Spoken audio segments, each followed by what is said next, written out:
The Super 8 knot can hold around 2,500 pounds with the KM3 static rope, which is your standard high ropes course rope. The knot is not only used for high rope course purposes, but it's also used for rock climbing and as a rescue knot. The knot is one of the most used knots by search and rescue nationwide, and the reason I know this, about this knot, is because I'm a facilitator at a high ropes course at a summer camp in the Adirondacks for the last 5 years. Hopefully, understanding this knot will make you feel safer while on a high ropes course, and I'm gonna kind of run you through the process of how to tie a Super 8 knot and how to know if you've tied it correctly. Alright, so the first step, and a very important step, is the bite.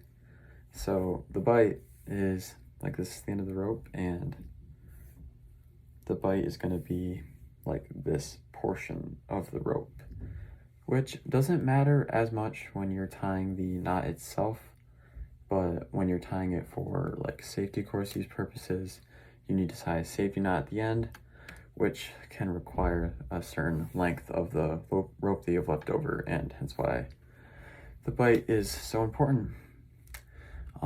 So after the bite, you're going to start by taking the loop and bringing it over like this. See how I kind of took it 3/4 of the way down? Sometimes you might a little less, 3/4 to half is probably a good step. And then you're going to bring the working end of the rope around the outside, as seen on camera. Now, this is where it kind of gets tricky, and you want to make sure you have the correct amount of rope right here. So then you're going to bring the working end of the rope up like this, and you're going to stick your fingers through this hole, and you're going to pinch right there like that. So it's pinched. And then after that, I like to take my 2 fingers like this and kind of put them through this. It doesn't really matter as long as you can grab the part that you have pinched right here, which is a little hard to see. But then you're going to reach over where you've already tied and pinched right there. Right? Do you see that? Not that I said right like you could hear me. And then you're going to pull this down, and you're going to pull it tight, like so. And then this is kind of what it looks like after. It's not a very well dressed, which dressed is making sure these little ropes all fit nicely. You can see that you tied it correctly when you have 1, 2, 3, and then 2 across. That's how you know it's stable. So yeah, after it's tied for on a safety course, you would then take this remainder rope, which this is too long for the standards, and you're going to wrap it around twice and then tuck it back through.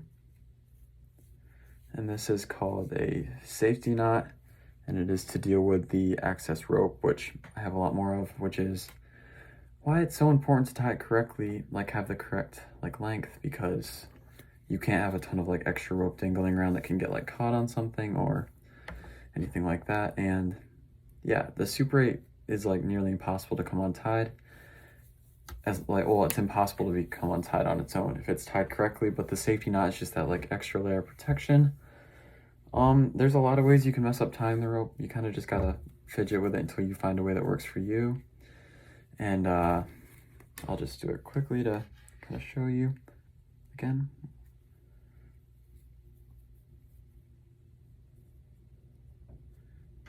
Gonna pinch down and tighten. Boom. All right, so in conclusion, the Super 8 knot is a very versatile and reliable knot that can hold up to 2,500 pounds with the KM3 static rope. This knot is, again, not only useful for high ropes courses, but also in rock climbing. It's a valuable skill to learn. The Association of Challenge Course Technology sets a standard which we operate with at challenge courses, and by following the steps carefully and checking the final knot for tightness and correctness and making sure it's dressed correctly, anyone can learn the Super 8 knot with confidence and ease.